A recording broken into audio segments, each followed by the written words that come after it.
Dans cette vidéo, nous allons voir le corrigé des tâches suivantes. Tâche 2. Je suis votre voisin ou voisine. Vous êtes invité à une fête pour accueillir les nouveaux habitants du quartier. Posez-moi des questions. Une autre tâche 2. Je travaille dans une agence de voyage qui organise des séjours linguistiques à l'étranger et vous êtes intéressé. Posez-moi des questions. Tâche 3. Les téléphones portables permettent-ils d'avoir la bonne information? Êtes-vous d'accord? On se retrouve juste après cette annonce. Bonjour à toutes et à tous. Suite à la demande de nombreux d'entre vous, je suis heureuse de vous annoncer que nous lançons dès à présent les souscriptions pour notre chaîne. Cela signifie que vous pourrez souscrire pour avoir accès tous les 2 jours au corrigé des sujets actuels et fréquents de tous les centres d'examen dans le monde, des épreuves d'expression écrite et orale. Également, vous aurez le privilège de proposer vos sujets et les corrigés vous seront donnés dans les plus brefs délais. Bien d'autres avantages seront au rendez-vous. Cependant, je tiens à rassurer tous les abonnés qui ne souhaitent pas souscrire à notre chaîne. Rien ne changera pour vous. Vous pourrez continuer à accéder à tous nos contenus gratuits comme avant.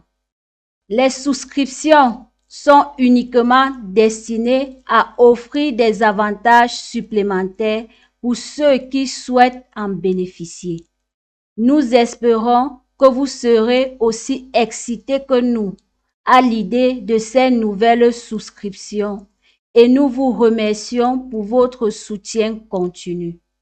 Pour plus de détails, veuillez cliquer sur le premier lien qui se trouve dans la barre de description. Bonjour à toutes et à tous.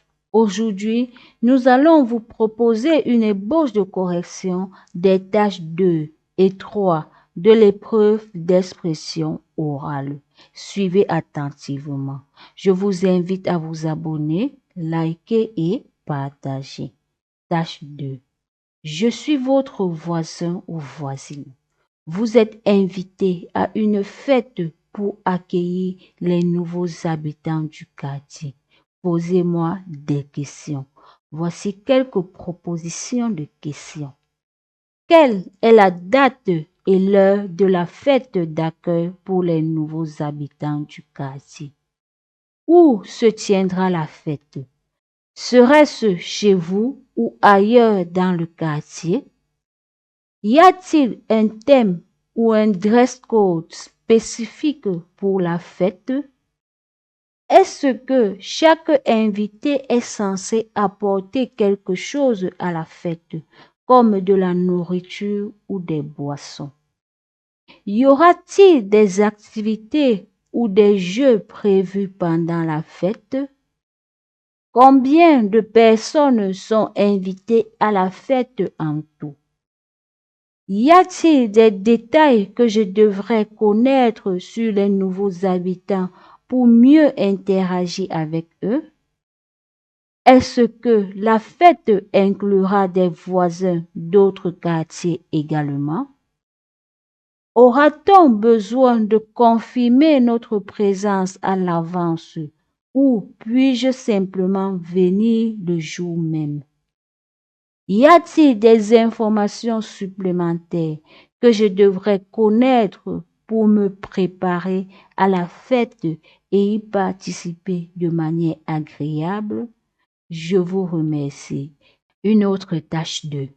Je travaille dans une agence de voyage qui organise des séjours linguistiques à l'étranger et vous êtes intéressé. Posez-moi des questions. Voici quelques propositions de questions. Quelle destination proposez-vous pour les séjours linguistiques à l'étranger? Quelles langues sont enseignées dans ces programmes? Pourriez-vous me donner des informations sur la durée typique d'un séjour linguistique? Comment sont structurées les leçons et les activités d'apprentissage pendant le séjour? Quel est le niveau d'enseignement requis pour participer à ces séjours linguistiques? Est-ce que les familles d'accueil sont une option d'hébergement ou proposez-vous des résidences étudiantes? Y a-t-il des activités culturelles ou des excursions incluses dans les programmes? Comment pouvez-vous garantir la sécurité des participants pendant leur séjour à l'étranger?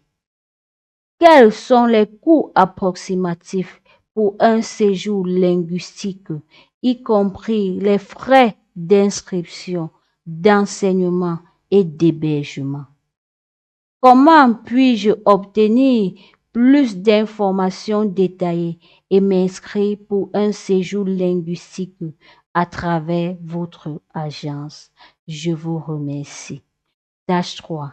Les téléphones portables permettent-ils d'avoir la bonne information? Êtes-vous d'accord? Les téléphones portables, devenus omniprésents dans notre société, suscitent des questionnements quant à leur rôle dans la recherche et la transmission de l'information. À mon avis, les téléphones portables ne garantissent pas toujours l'accès à la bonne information. Bien que ces dispositifs offrent un accès rapide à une multitude de sources d'informations, leur utilisation doit être abordée avec un esprit critique et des précautions. Tout d'abord, la facilité d'accès à l'information via les téléphones portables peut conduire à une surcharge d'informations non vérifiées. Les utilisateurs sont souvent confrontés à un flot continu de contenu, ce qui peut engendrer de la confusion et du doute. Par exemple, une fausse information partagée sur les réseaux sociaux peut rapidement se propager et induire en erreur des milliers de personnes, soulignant ainsi le besoin d'une vérification rigoureuse des sources. De plus, les algorithmes de personnalisation sur les applications et les moteurs de recherche peuvent créer des bulles de filtre, limitant l'exposition à des perspectives variées et à des informations contradictoires. Par exemple, un individu pourrait être constamment exposé à des informations confirmant ses croyances, ce qui pourrait renforcer les biais et limiter sa compréhension globale. Enfin, la brièveté des informations souvent présentées sur les téléphones portables peut mener à une compréhension superficielle. Les détails et les nuances peuvent être négligés au profit de la concision. Par exemple, en consultant une brève dépêche sur un événement complexe, on risque de ne pas saisir l'intégralité du contexte et des implications. En conclusion, bien que les téléphones portables offrent un accès rapide à une multitude d'informations, leur utilisation nécessite un esprit critique et une conscience de leurs limites. La recherche de la bonne information implique une vérification méticuleuse des sources, une diversification des perspectives et une réflexion approfondie au-delà de la superficialité souvent associée à la consultation d'écran mobile. Je vous remercie. Nous sommes arrivés au terme de cette vidéo.